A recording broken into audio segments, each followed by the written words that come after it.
Yo, good morning. Welcome to the very last Stokastic.com NFL Sim Strategy Show of the season. It's been a fun ride, man. It's been a hell of a ride from week one all the way through the Super Bowl, breaking it all down. Look, some people prefer probably just like, hey, play this guy type analysis. Some of you who have been with us throughout the whole season appreciate us digging deep into the data, digging into the sims, and really seeing what are the best pre-lock lineups that we're getting, no matter how crazy some of them may seem on the surface. And I promise you this much, for a showdown slate with a $6 million prize pool on DraftKings, by the way, flatter payouts than I would have thought. I think it's like 15% to first or something like that, 18% to first. But, you know, this is the way we do it on the Friday Sim Strategy Show, and appreciate you guys being with us as always. I'm Dave Loughran. Greg Ehrenberg coming along as always, breaking things down. End of the road, brother. What's up? Yeah, this has been probably my favorite football show to do the entire. Now, with that said, I don't do as many football shows nearly as much as you do. I only do a couple of them, so there's only a couple to choose from. But yeah, I've really enjoyed doing this show this year. Definitely something we're going to be bringing back next year.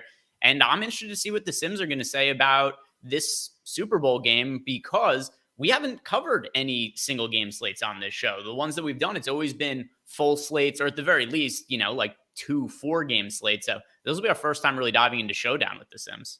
Let's have some fun, man. Hey, as you're jumping in the room, don't forget, take 1 single second, atone for your sins here on the Strategy Show. Hit that thumbs up, subscribe to the channel. And if you're watching or listening after the fact, you have comments, questions, any remarks, leave a comment down below. We enjoy reading and responding to all of them. And also, as you guys are already probably well aware, everything we do that has a shelf life here, whether it's this strategy show, NBA strategy show, any of the other VODs, you name it, that can be found in podcast form, whether it's on Apple Podcasts, Spotify.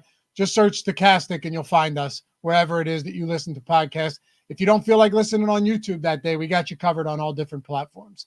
All right, so Ben and I did a couple shows already on the Super Bowl, one last week, one this week, and the most interesting questions that we have were, can we play lineups without any quarterbacks? Number one, Greg. And I think the answer is a resounding yes. Like, are you going into it with the sole assumption of not getting any Patrick Mahomes or Brock Purdy? Obviously not, but it's a feasible approach. And then the other one was, and we got a lot of these questions both times on Wednesday, can we build the 5-1s and feel good about it? And I think the answer to both of those is going to be, yeah, you absolutely can.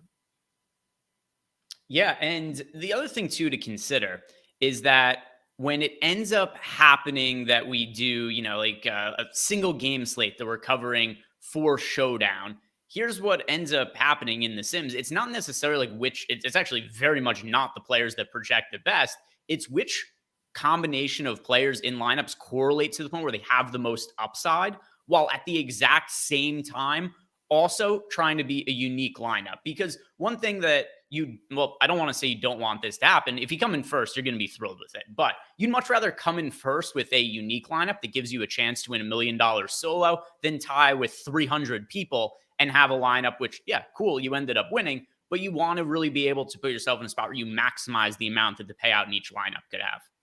For sure.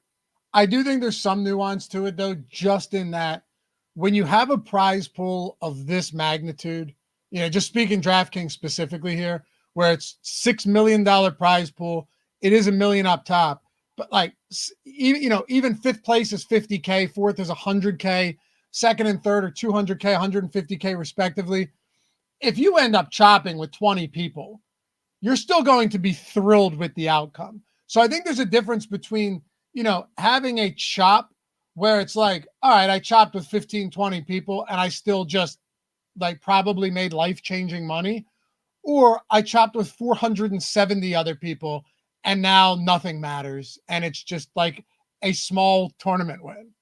Yeah. Or the other thing you could do, which is before I had a tool like the Sims to use to play Showdown, the main reason I didn't play a ton of Showdown in the past, Lofty, is because what would happen to me is I didn't really have the best ways to try to figure out how often will my lineups be duped, how often they're going to be unique. So I would try to do stuff like lower the amount of ownership I had in lineups. I would try to not use all the salary, but it was like my best guess of the best practices to with the tools that I had at the time to create unique lineups, I would have showdown slates where I would win and come in first place playing 150 lineups and lose money for the slate because I would tie with so many people that I would be like, oh, cool. I had, whatever it is, $1,500 in entry fees. I came in first for $700 with all these people I split with. And it's like, I lost money for the slate, even though I won. Which is crazy that that's even possible. But on a slate like this, and the Sims, by the way, shows you how many times that lineup was duped in the contest. Like, so in that run, how many times was it duped? We'll get into that for sure. My guess is if we were to sort by, if we were to sort by like cash percentage, there's going to be some that have a ton of dupes. Yeah. It's just going to be the case. You sort by win percentage, probably some as well. Actually, let's go straight into it, Jacob, real quick. Let's just go to, we already started 150. If you look at the lineup, just sort by cash percentage for me real quick. Like there's one with 64. The highest, or was that 66? 66. And that one has, let's see, Rashee Rice in the captain spot. We've got the Chiefs defense, George Kittle, Isaiah Pacheco, Patrick Mahomes, Travis Kelce. So it is a 5-1 Chiefs onslaught stack here. And yeah, this is one that we've projected to be duped 66 times. And also keep in mind, this is projected to be duped 66 times across 10,000 lineups. So then if you consider that the contest on DraftKings has, 470,000 lineups. So anything that we are looking at in here as far as dupes, we have to multiply that by like 8. So this is a lineup that we're expecting to be played something like 500 times by the field. Which is insane. Jacob, sort by dupes for a second. See if that's the most duped lineup. Yeah, by a lot. But you're right. When you see 28 dupes, that's 28 dupes in the 10,000 lineups from the contest generator. Like, so, multiply that out. How many times are these? What's interesting? Look how many 5-1 Chiefs lineups are being duped, though. By the way, also, I realized that the math I did really quick in my head before was horrendous. It's way more dupes than 500. So anything that we're looking at in here, you have to multiply by 47 to figure out how many times it's supposed to be duped, I think, right? Because there's something. No, you're right. Yeah, 47. Yeah. Yeah. So a lot of times these lineups are expected to be duped, which is why they don't project well. Even if individually they might have a high cash percentage, they also might project for a good amount of fantasy points. The problem you're going to run into with these lineups is even if they win, if you're splitting the pot with 1,000 people, well, then it's not nearly as valuable as a lineup that's going to project a lot better from a simulated ROI standpoint because it might have a chance to win solo. You know what the worst thing is too? When you have a lineup that finishes like technically so second in fantasy points, like 0.3 behind first place, and you were only duped once or twice, but the winning lineup was duped 600 times, so you lose money. That happens. That stuff happens. I mean, look, you roll with the punches. These are showdown slates, and there's 470,000 entries. That isn't to say there aren't big single entry contests as well, but we're looking at this one a little bit differently. What do you make of all of these 5-1 Chiefs lineups being duped as much as they are? Kind of interesting, right? And I'm going to assume that is more to do with price point than anything. And then also, you can see here that these lineups are also all using almost either all of the salary or almost all of the salary. So one thing that I'm guessing that when people are building out their lineups, and we'll also see when we look at the individual player ownerships that we've projected in the contest generator here, is I'm going to think that the reason that these Chiefs lineups are so much more popular than the 49ers ones are just due to price points. It's not like people are looking at the slate and saying, we're picking the Chiefs to win. It's a fairly close 50-50 game. It's just pricing. Exactly. Yeah, you look at that. Everything is within $300 of $50,000. People love to max out their cap for sure. There's a lot of ways to get away from that, though. If we go to just simulated ROI, Jacob, and take a look at the top actual lineups here that we have in the Sims. So first thing I'm noticing, there's no set build that looks the best, whether 5-1, 4-3, 3-3, or sorry, 4-2, 3-3. It looks like we have a pretty big variety of everything on here. The highest sim lineup that we have leaves 800 on the table. It is Kittle, Ayuk, Purdy, Pacheco, Moody, and Rashee. That's crazy that there's only one dupe in our sim, because that to me looks like a fantastic lineup. I think one thing, you'll agree with me here, one thing that's just going to make it unique out of the gate, not having Christian McCaffrey. Like, just not having Christian McCaffrey is going to be unique in and of itself. Then you don't have to get all that crazy elsewhere. Two things. One, you're absolutely right. No Christian McCaffrey. The other one, it left $800 in salary on the table. Yep. And that's another way that you could build lineups where you're going to have a lot of good players in it. But a lot of people, when they build their lineups, it's going to be, hey, I've got 5 players I really like. How do I fill my final spot? Oh, this is the next best guy that uses up all the salary. And that's how the majority of people are playing DFS still. A lot of people are hand building. Sure, there are tools like the Sims that are out there, but the vast majority of the individual people that are going to be playing in this giant Millie Maker contest, or people are just hand building 1 or 2 lineups. And that's why any lineups that leave salary on the table, they're going to be more unique. Hand builders are not often leaving salary on the table. Right. And I mean, the lineup generator is similar too, because you're taking like what, 100,000 lineups. We have a ranking system that uses a million different ways to rank them. And then it's throwing out 99%. It's only keeping the top 1% of those lineups. So that is just significantly better than hand building too. And I think you're going to see a lot of similar lineups with the Showdown lineup generator as well. But the one thing, you're right, you're going to see people do what they can to max these out. Another thing that I think is going to get people in trouble isn't to say you can't do it, but it's, all right, well, I'll captain a really cheap guy because that's unique and he won't be popular at captain. But then what happens, Greg? You get funneled into very, very similar lineups, because when you captain a Kyle Juszczyk or a Marquez Valdez-Scantling or a Justin Watson or one of those guys, the whole purpose of your build is to be like, all right, now I'm just jamming all of the expensive guys because I think I'm different enough up top. My guess is if like an MVS captain lineup won the Millie, my guess is that it would be duped a ton of times, unless of course it's like just you're really leaving the reservation. But my guess is you're going to see a ton of duped lineups with those cheap captains because of what it allows you to do in the flex spots. Very possible. And then also something about using the salary, because we got David Eckenrode in chat had messaged us, YouTube chat, said, is there any way to cap the salary in the Sims? There is. If you click on the Jacob, see the salary column. If you were to press the 3 dots on it, you could do it within there in the filters, and you could take out lineups that are using all of the salary. You could say that the salary has to contain, less than or equal to 49,800, for instance, and then it won't give you any lineups that use all the salary. Here's what I'm going to say about that, David. Just because a lineup uses all the salary, it doesn't mean it has to be a lineup that's duped a bunch. You could have very low-owned players that use all the salary, and it could still be a unique lineup. And you do see that on screen here as well. Like our lineup with the second highest projected simulated ROI, it uses all the salary. So I wouldn't just take all the lineups out that use all the salary. As a general rule, we could expect them to be more popular than the ones that that don't use all of the salary, but it doesn't mean that it has to be a heavily duped lineup just because he uses all the salary. For sure. Like a Jake Moody captain. Yeah. McCaffrey, Pacheco, Rashee Rice, Travis Kelce, 49ers defense. That's a unique lineup. And by the way, I'm sure you've noticed this, but there are some lineups that we're getting that don't have quarterbacks. Now, is it a ton of them? No, but I'm looking at 2 of the top 8 right now that are highest projected. That don't even have a quarterback. Like Debo, Niners, Ayuk, Chiefs, McCaffrey, Rashee Rice. That's one right there. I love that, by the way, with Debo, because he can score on the ground. Yeah.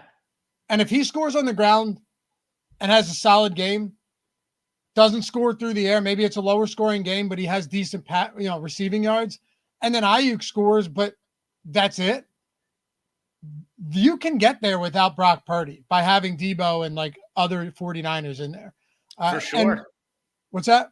I was saying for sure. And then something else about that lineup that I'm noticing as well is it has the 49ers defense in it and neither of the quarterbacks, like you had mentioned. So what could also end up happening there? Well, if you have the defenses in there, well, then there's a correlation that you're looking at there. Patrick Mahomes is a bad game. 49ers play well. That's another way that Patrick Mahomes gets out of the winning lineup. And then if Deebo Samuel ends up having a big running game, maybe punches in 2 rushing touchdowns, he has a 70-yard run or does something crazy, you can see how that lineup makes sense.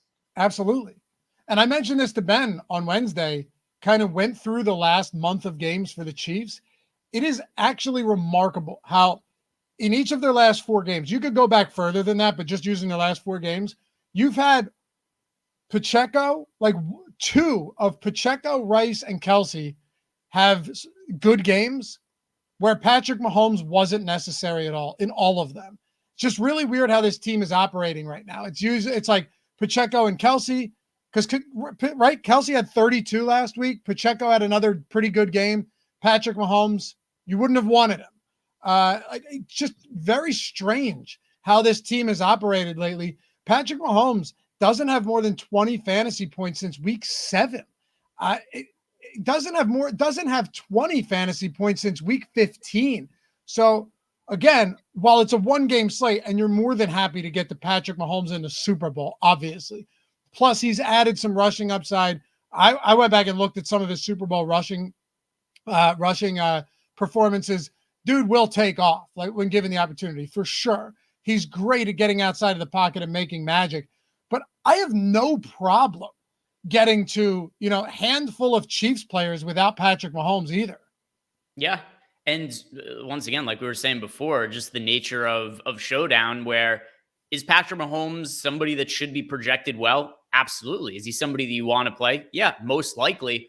But with that said, one of the easier ways to make unique lineups, which is going to be very valuable for these massive, large field, single game contests, is to not have Patrick Mahomes in at least some of those lineups.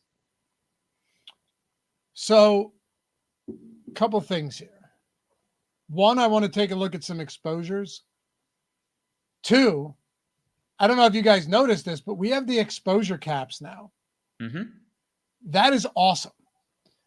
And I wanted to ask you something when it comes to football or basketball, where this will be even more prevalent as we've got multi-game slates and basketball every night. How would you approach using player exposure caps every single night? If you don't have, say, maybe a, complex, intricate way of doing this, are you using, let's say, pool ownership to get a number with a multiplier there and using that as a cap? Or how would you use this, whether it's Showdown or NBA? How would you use the exposure caps? Because I think this could be a really important tool, especially for people that might be doing like 20 max or 30 lineups, where you have a 20 max, say you're playing the 4-point player, like 20 max play action for the NFL, and it's giving you, because of all of the top simulated ROI lineups, it's giving you like 100% of 3 different players, and you just don't want that.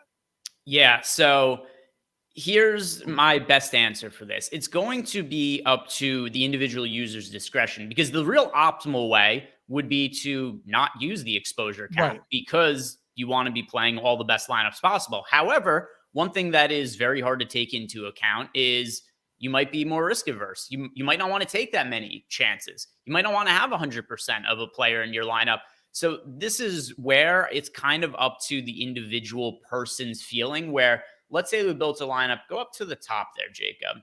Yeah, so let's say that somebody had 58% of Patrick Mahomes in the flex spot, and then actually type in Mahomes in the player bar up top, because this is also going to be a little weird for Showdown because we're going to have players in multiple spots. So we've got 64% of Patrick Mahomes. It's not a crazy amount, but maybe somebody for whatever reason just decides, hey, I don't want any more of 40% of Patrick Mahomes in the flex spot. And then you could just go to the max exposure, get set it to 40%. And then where you're going to end up getting to with Mahomes here, you have to just use the minus arrow until you get to 40%. Then if you click set exposures here, Jacob, you don't have to change the captain spot, but if you just do set exposures here and then you unfavorite your top 150 lineups and then refavorite them, we should have about 40% of Patrick Mahomes in the flex spot when we go back here, just so people could understand how it works. Yeah, exactly 40% we landed on. So there isn't a way that you could do it and mathematically to make your lineups better. It's more of a individual preference. Like, how comfortable are you with the most exposure you might have to an individual player? So now something like, if you're only playing 20 lineups, instead of having all your top lineups having Patrick Mahomes, you could balance it out.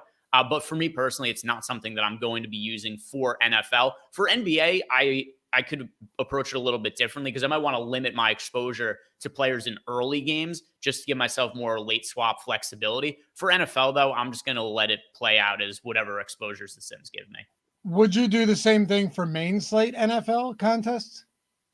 Yes. So same thing for NFL main slate contests. And that's even for me playing 150 lineups. I don't have an issue if I get to 92% of a player, or even 100% of a player, if that is what the data is telling me is optimal for a given slate. But I do totally understand that there are people who might just say, hey, I don't want to be 100% committed to one individual player. And then you might say the most I want is 75% of a guy. And it's going to give you the next best lineups then that do not contain that player. Absolutely. Yeah. And I think it's kind of arbitrary, but it's just a risk preference. Yeah. What's your tolerance on risk? So, all right. Can we reset those exposures, Jacob? And then we can go back to, we can go back and take a look at this. So here's a couple things I want to do. We see some of these lineups, they're kind of all over the place, which is a good thing for sure. And obviously the ones that are duped the fewest or the least, a lot of those are at the top. Scroll down a little bit. I want to see what the highest, if we have any really high ranked lineups that actually have a lot of dupes. I mean, it looks like we really don't, Greg. Sometimes they sneak in there where it'll be like 8 dupes just because it's such a good lineup. I'm not really seeing any of that today. No, there's 3. Yeah, not a big deal though. 3. There's a 7. There's an 8. So those are ones that we would expect to be used a handful of times in large field tournaments. But there are still going to be individual instances. And by the way, these are not ones that are like towards the top of our simulated ROI, but there are going to be instances where a lineup wins frequently enough where it still projects as a top simulated ROI lineup, despite that those ones might be duped and you could be chopping with those. But still, it's not like the 66 dupe lineup or anything like that. It's, 7 and 8 here. So let's go to exposures. We'll do this differently than we usually do on multi-game slates, but I think there's a couple ways to get some good insight here. And by the way, guys, this is the Super Bowl we're talking about. This is the game where there are a lot of places out there that want to incentivize you to jump on board their site. They're like, all right, maybe people aren't here yet, but how do we get them over here?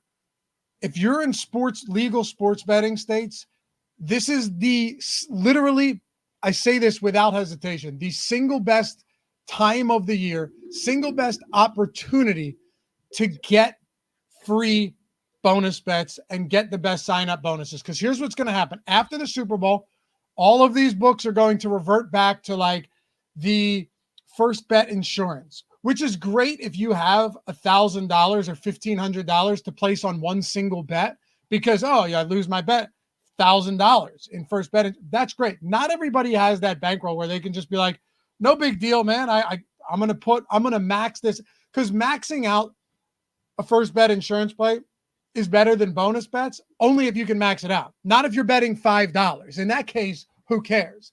In this case, sportsbooks are sweetening the pot.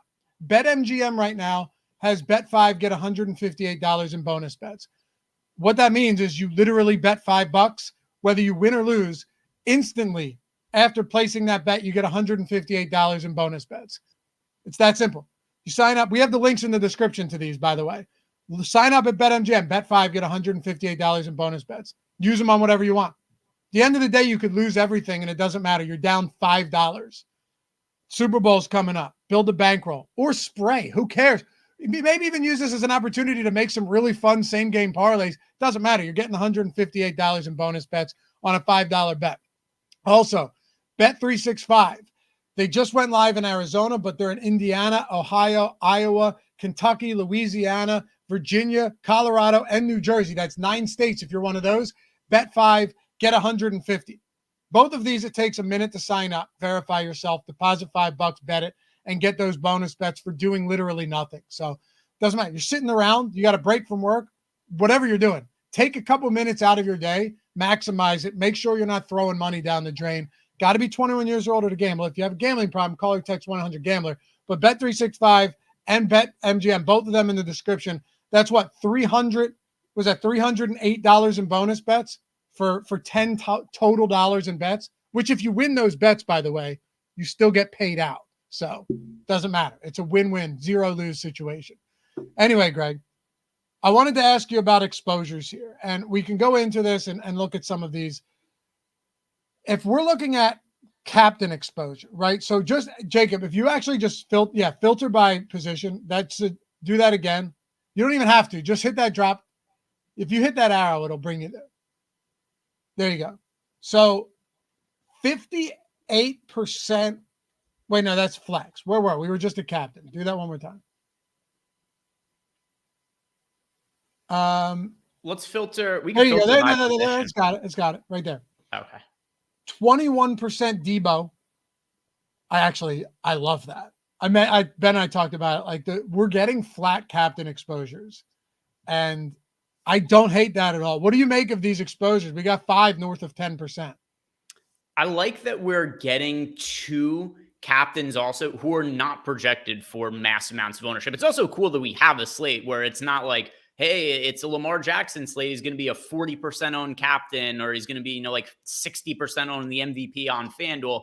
I like that we're able to find some players who are not the stud of all studs, where it's not like just loading up on Patrick Mahomes or Christian McCaffrey in the captain spot. So the idea that we're able to get some single digit ownership on Deebo Samuel in the captain, which also is going to open up some salary for us to be able to spend up at other spots in the lineup. Because one thing that is really difficult about this slate, Lofty, is with it being the Super Bowl, there's the week off, teams are able to get healthy. There are not a ton of punt plays to like. And that's why I do think it makes a whole lot of sense to save some of our money at the captain spot, because I don't feel great about the $200 punts in this game relative to some of the regular season showdown slates. And I think this is going to put us on a different build and make my lineups look better in terms of me actually getting 6 players I like. Absolutely. Can you scroll down to Jacob a little bit? I want to see what's our highest captain exposure for some of these lesser talented players. So 0.7 Hardman. That is actually really interesting. So this Sims run, and I wasn't sure if this would be the case, Greg. Maybe you have some insight here. This Sims run, because by the way, I guarantee you that when you have other showdown slates throughout the year, and we were having 3 a week, 4 a week in some instances, for the main showdown slates, and I would run these Sims on the strategy show and live before lock, we would get a decent amount of lineups with cheap captains.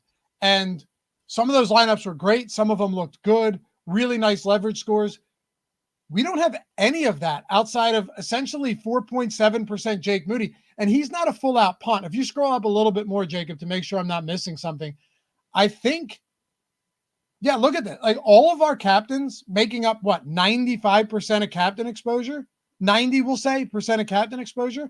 These are all guys that are legitimately good players with mid to high end price points. Yeah, for sure. And then also, if we're looking at some of the ownerships here, the only captain that's projected for a lot of ownership, it's Christian McCaffrey at 25%. Even Mahomes isn't crazy. I mean, Mahomes is only 7% in the captain spot. So I think the other thing that's notable here is that how underweight we are to Christian McCaffrey. It's not because we project McCaffrey poorly. It's because of how popular he is in the captain spot and the lack of value that makes it comfortable to spend up for him. For sure. Yeah, look, I thought maybe we try and build some lineups with the really cheap options, a captain. But this, at least right now, is suggesting that might not be the play this week. It looks like it's not the play based on our data. And then also just something that I'm going to be interested when we look at the flex plays is how many punt options do we actually like? Because there aren't ones that I love. And I don't really see a way that you stick McCaffrey in the captain spot, get to other players in this game that you think are going to be essential with upside, and don't take chances on fairly shitty $200, $400, $800 punts. So what you're saying is if we had 30% McCaffrey a captain, you would expect to see a lot more cheap options in the flex. Exactly. And I just don't find them to be all that appealing for this game, because the ones that stand out in the regular season, it'll be somebody who it's hey, the second string tight end is out. Here's this guy that's going to play 8 snaps. And if this guy happens to catch a pass or two, he's live to be in the optimal lineup. those players don't exist in the Super Bowl. As dumb as it sounds, Christian McCaffrey is negatively impacted in our sims because there aren't cheap guys projected for like 3 fantasy points. It's so funny you say that, right? It's like it feels counterintuitive because he's going to play 100% of snaps, but so are so many of these other players. You're right. Like okay, put it this way. If this was we're a week 10 game, you and I would have a real conversation about Elijah Mitchell, right? Yeah. Like we'd be having a real conversation about Elijah Mitchell, were he healthy. We would be talking about, a lot more about a Clyde Edwards-Helaire or something like that. But now you're going to see Kittle play maybe 100% of snaps. You're going to see McCaffrey play, barring an injury. He would have played 100% of snaps last game if he didn't get dumped on his head and if they didn't run the clock out on the final drive just to get Mitchell a couple so McCaffrey didn't get hurt. But he's going to play every snap. All of these top skill players are going to play, maybe not every, but almost every snap. So what happens? It dwindles down the player pool, and the ones who are most affected by this from a fantasy point projection and a snap share projection are going to be the cheap guys. But then in turn, it makes it harder to get to all of the expensive guys. Yeah, it's weird because the expensive guys play more. It's harder to get to them. And it seems counterintuitive, but that's just the truth of it. Let's look at flex ownership, Jacob. You can just sort that again. It should work instead of going into the filters. Position, go to position. Right? There you go. There we go. Okay. So we're even slightly under the field on McCaffrey in the flex too. I think this speaks exactly to what you were just saying. Yeah, and you'll notice it too, not to give away, everything we're going to be talking about here, but just scroll down a little bit, Jacob. I want to see if there's anybody who I notice as a punt that's like really making into a significant amount of lineups. Like, all right, some of Noah Gray. 15% MVS. Some of MVS. These guys are also projected for ownership, though. Mecole Hardman, that's a good one because he's projected for 2 fantasy points, only 3% ownership. We're getting to 11% of them. But one thing you also notice, if you add up these punt guys, so like Hardman, 11%, Watson, 9%, that equals 20. Richie James, that's 26. Clyde Edwards-Helaire, that gets us to 31. Conley, 34. Jennings, now up to 37. If you add up the exposure we're getting to all these cheap punt guys, their total ownership is going to add up for us kind of similar to what the Christian McCaffrey exposure we have is. It's a good point. Another thing too, all right, so if you look at these cheap guys, you can tell that this goes back to what we were saying, where there's just no clear-cut, definitive guys that we can really project to see, he's going to play all the snaps, get all the targets as the cheap option in this game. He benefits from this guy being out. He benefits from this guy coming back from injury. There's none of that.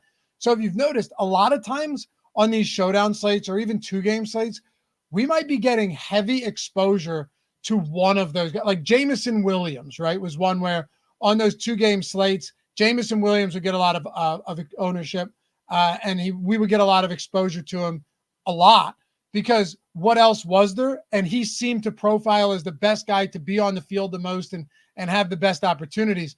You look at this, though, it's insanely spread out. Like 12% Gray, 15%, 15% MVS, 11% Hardman, 5% Clyde Edwards-Helaire, 6% Richie James. I think we had like Justin Watson up there around 12 or 13% if you scroll up a bit. I think, there he is, 9% Justin Watson. So look at that. All of them are so closely grouped together. You're not taking a massive stand on any of these cheap guys. It's probably the way it should be. Yeah. And don't have an issue mixing and matching, right? I don't have an issue with us getting to 11% of Mecole Hardman or taking a chance on like 6% Richie James. But I don't want to take a stand and say, hey, I'm 30% Richie James. That's going to be my guy. I just don't have any level of confidence in some of these cheap guys. There's a reason they're individually projecting for 2, 3, 4 fantasy points. They're only expected to play so many snaps. I want to go back to McCaffrey here for a second. Maybe we can put a bow on this because I think it's an important conversation that we can't just kind of gloss over, and would definitely help the audience here. So last week, Steve Buzzard, the Colts, our CFO and the guy who was instrumental in building these Sims tools, who you've been on tutorials and streams with often to discuss how they work, he won the Millie. Okay. Now, he won the Millie last week, Greg, without Christian McCaffrey in his lineup. And I'll get there. I know 2 games is still significantly different than 1 game, but he won it without Christian McCaffrey, who finished with almost 30 fantasy points on the day. And crazily, he had just a single Brock Purdy. It was a skinny Brock Purdy stack with, I think, Brandon Ayuk. And he won the Millie. Crazy circumstances, too, on the Brock Purdy kneel down and McCaffrey not being out there to ice the game. It ended up being Elijah Mitchell getting 3 carries, whatever. But there is a way in a game like this that McCaffrey could still have a decent game and you don't actually need him to win. And I think that's the part, like, we can't just arbitrarily say right now what it would take for McCaffrey to win unless you give me the final score and like production elsewhere. But there have to be paths where you can win without having Christian McCaffrey, especially with how many good skill players there are who are going to be on the field for the entirety of the game. Yeah, for sure. And I'm trying to remember who Steve had in his lineup. I remember he was sweating a kneel down at the end of. That's what I'm saying. Brock Purdy kneeled down for 3 yards because they had to run the final second or 2 off the clock. If he kneeled down for 4 yards, Steve would have chopped it with different lineups. And if it was 5 yards, he would have fallen. He would have like tumbled in the standings. Correct.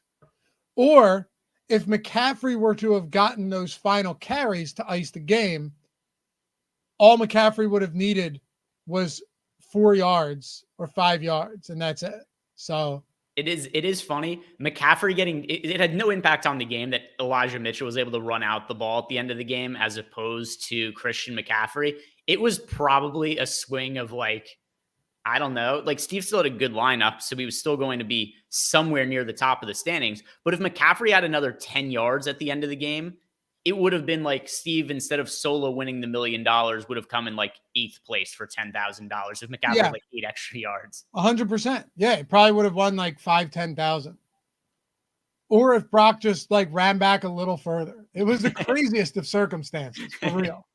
But I mean, talk to me about that a little bit. What type of game does McCaffrey not enter the optimal or the winning lineup in a showdown slate?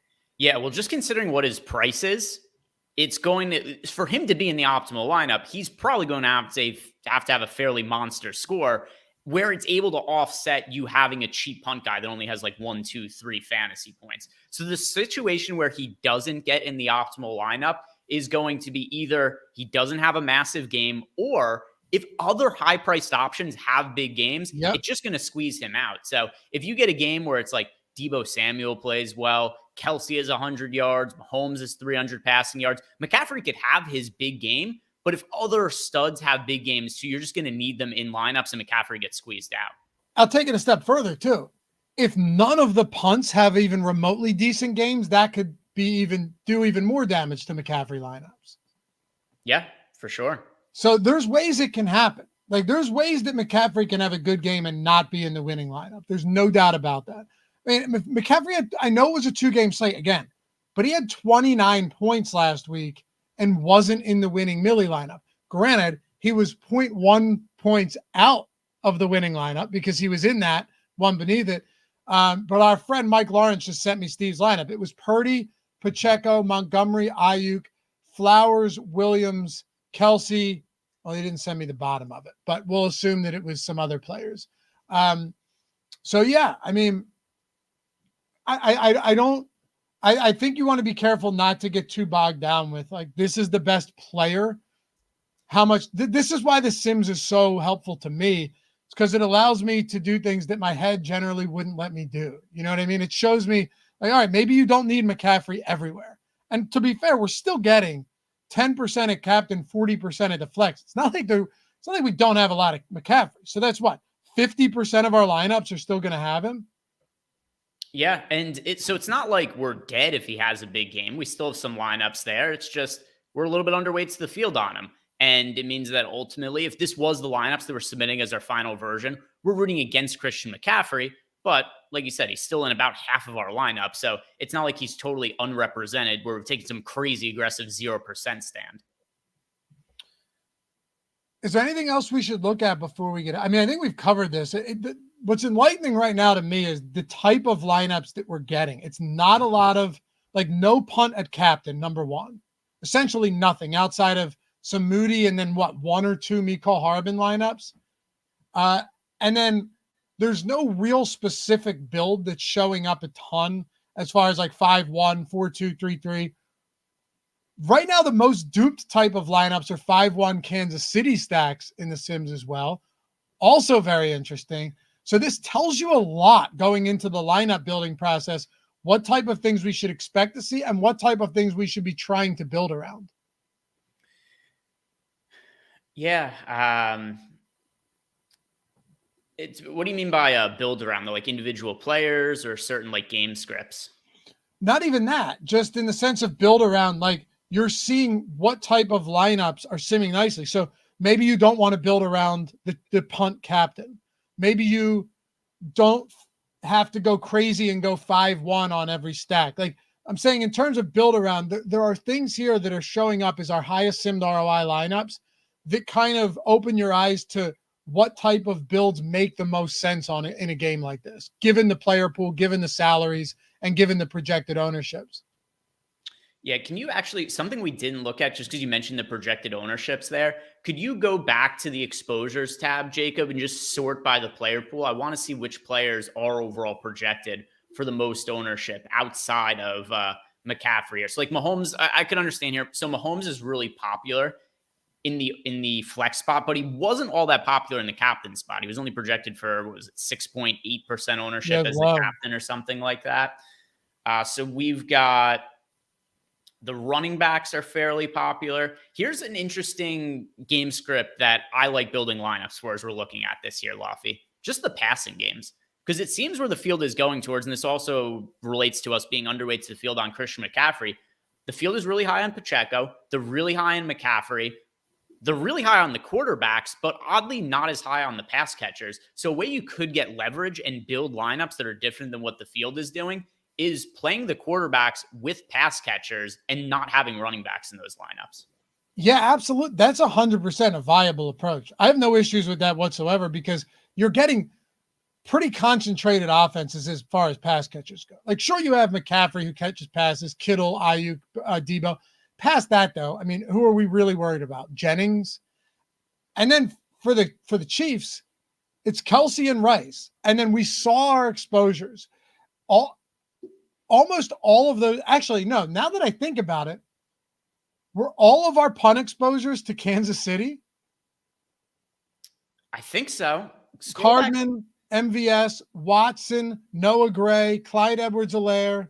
Richie James. I honestly think it was. Yeah, Richie James is the other one. Richie James. I didn't see any Kyle Juszczyk lineups. He's the one guy who I think is the most likely cheap player to play the most snaps and be relevant from the 49ers, I think is Juszczyk, but I don't remember seeing him in that many lineups. If you wouldn't mind scrolling down here a little bit, Jacob, to see. Maybe we had Juszczyk in a couple lineups, but yeah, I didn't think about that. Yeah, there it is. Yeah, Juszczyk in 2% of lineups. Yeah. I didn't think about that, but that's true, Laffy. All the cheap punts we have, it's some of those guys who play, a few snaps at wide receiver for the Chiefs, but they kind of rotate. They do play a hot hand, so there's a little bit of a ceiling there with some of those guys where it's hey, maybe MVS catches a couple of passes, then he runs more routes for the game. But there isn't really an equivalent cheap guy like that for the 49ers outside of maybe Jennings. Phil said, Lavi, can you still build a 4-2 San Francisco, Kansas City with Kansas City winning the game? Yeah, I mean, that's the lineup generator does that where you just boost Kansas City score up 6, right? The projection up 6 and San Francisco down. Mm-hmm. We go to lineups though, real quick, Jacob, and let me just see what our best there it is. Okay, so our third best Kansas City, San Francisco, so 4-2 Kansas City, San Francisco stack. It's actually Chiefs and Niners, McCaffrey, Mahomes, Rice, and Kelsey. That's a crazy build. So you're getting Mahomes with Rice and Kelsey plus McCaffrey, and your differentiation points are clearly captain defense with 49ers flex. Yeah, Yeah, the defenses. Also, I'm trying to remember what were the defenses. Neither of them were all that popular, which I can definitely understand. But defenses weren't all that popular. The kickers weren't all that popular. So yeah, and I do like all the individual pieces in that lineup as well. Jacob, can you do me a favor? Look at that right there. The top 10, the amount of times this lineup finished in the top 10 seems really high. Yeah, sort by that for a second. All right, so there's a few that finished way up there, but just didn't win as much. Oh, no, you know what? That one won a lot. It was just duped a million times. Yeah, that's the one with the 66 dupes. Yeah. But still, yeah, that third one looks good. All right, go back to Sim.ROI before we get out of here. Yeah. And while we're doing that also, guys, I know the football season's ending, but we do have sims for a number of DFS sports now that are ongoing. And one thing, I'm going to be recording my MMA video in a little bit. And I'll be honest about this, Luffy. My MMA picks this year have largely sucked. They've been terrible. But guess what? In the $3 contest on DraftKings the last 3 weeks, I've come in first, second, and second with my best lineups. Been massively profitable. That's crazy. Even though I've just been absolute shit at telling people who to roster, who my preferred options are. So it really goes to show that you could put inputs in the Sims and you could definitely try to direct it to build lineups that are players that you want to be rostering, or fighters in the case of MMA, golfers in the case of PGA. But it's still going to say, based on your inputs, these are the best available lineups to you. So football season's ending. I know a lot of you guys are NFL Sims users, but check out some of our other packages too, whether it's NBA, whether it's MMA or PGA, MLB, that's going to be starting soon. NASCAR, we're going to have the NASCAR package live on the site soon as well. We've got the bundle where you can get all of them together. So if you're bummed out about football season ending, check out some of our other Sims products as well, because they've really helped me, especially in a sport like PGA, where I don't know shit about PGA. The reason I stopped playing PGA for a while is because I lost money all the time. I was like, what's the point of me continuing to lose money at PGA? But 2 weeks ago, I had in the $5, I came in third and seventh on DraftKings. I didn't even know what I was rooting for. I didn't even heard of most of the golfers I was rostering, but it didn't matter. Dude, I don't know shit about it either, but I've been using the Sims for PGA every week. For all that's the thing. Like, all right, either stop playing DFS until football comes around, or you don't even need to know about these sports. That's the best part about all of this, man. It's like you can just run the Sims, and you can run them factory settings too, and still get good lineups. So check it out. Link in the description and in chat. There's the all access, where if you're using our Stokastic avatar, like the Hall of Fame avatar, you're getting a huge discount in perpetuity, meaning every single month. It never goes away just by rocking the avatar. Or you can, if you just wanted to do MMA or PGA or baseball, as that's coming. See, that's the best part about the all access. Soon we're going to have basketball, baseball, PGA, MMA. Like, we're going to have a ton of sports with the Sims. So it's really exciting stuff. And it makes life a lot easier. And it makes DFS a lot more enjoyable, specifically when NFL isn't around. So like I said, link in the description and chat. You guys want to try any of them out. Your results in MMA speak for itself too. It's funny. Yeah, I'm doing a video this afternoon. I'm going to do a giveaway. I'm just going to send money to some people, because I really did feel bad, because people like, oh, your picks were terrible this week. I was like, yeah, I know. And I just had one lineup that ended up popping off and did well. So I'll give back a little bit. If you guys watch my MMA video later, I recorded after weigh-ins happen. I'll have some sort of contest going, and I'll Venmo some people like $50 or something like that. Cool. Check it out. Greg's at G Ehrenberg DFS. I'm at Lafayette_D. So before we get out of here, one more thing. Go back to lineups, and I just want to see what type of these certain 5-1 and 4-2 builds we're getting, because the 3-3 is kind of whatever. But all right, so like here's a Kansas City 5-1. Kelsey, Ayuk, Butker, Gray, Mahomes, Rice. And then there's, if you look down, I think it's probably the 10th lineup down. Debo, this is a Kansas City or San Francisco 5-man onslaught. Debo, Niners, Purdy, Kittle, Moody, and Travis Kelsey. What type of game do you need to play out for this to work? Because I don't think the only way for it to happen is like a full-out blowout, but I think that probably helps. And you're talking about the Kelsey lineup? Yeah, I'm talking about, so there's a 5-1 Kansas City, and then there's a 5-1 San Francisco. Just pulling the first one of each that we have ranked here. Yeah, so if we look at the 5-1 Chiefs one, I mean, the most obvious path is just the game is a blowout, right? If the game's a blowout in either direction, that's where those 5-1s come into play. But then it could also be a situation where it's just the ball's really spread out by the 49ers. So it could be maybe you get like, hey, a decent game. Debo scores 10, 11 fantasy points. McCaffrey maybe scores 16, 17, 18. Brandon Ayuk has 12, 13. Maybe you get a solid but not great game from Brock Purdy, who has like 14 or 15 fantasy points. That's another way it could happen, is just if the game is really spread out on one side, where, you know, we've seen these games from Mahomes as well, where it's nobody has more than 5 receptions and it's just a ton of players that have like 4 targets and have 3 or 4 receptions or something like that. So there's a lot of paths for 5-1s to work out. Absolutely. Well, we see how it's shaping up. We got live before lock on Sunday. Are you doing any shows tomorrow for NFL?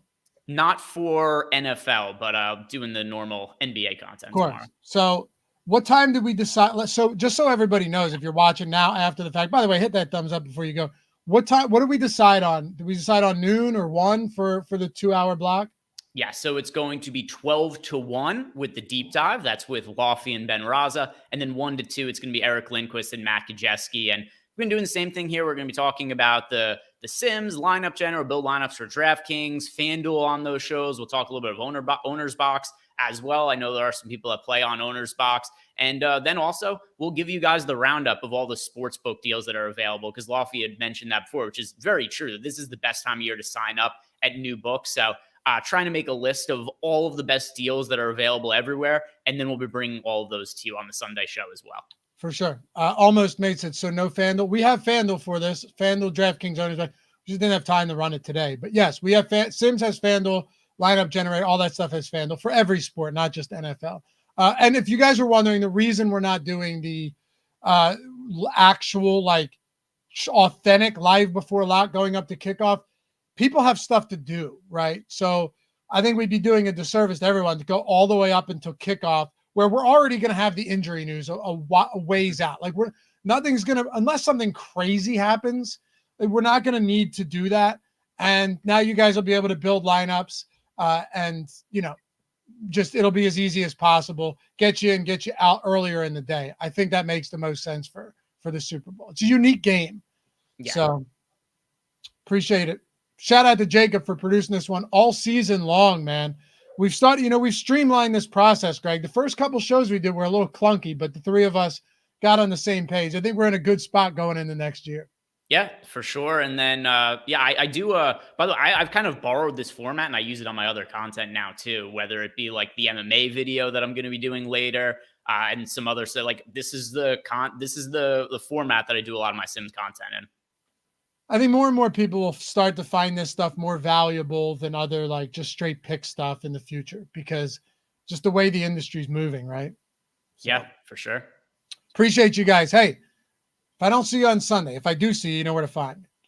But if I don't, and if you don't see Greg, enjoy the Super Bowl. We'll see you back here next season. Peace.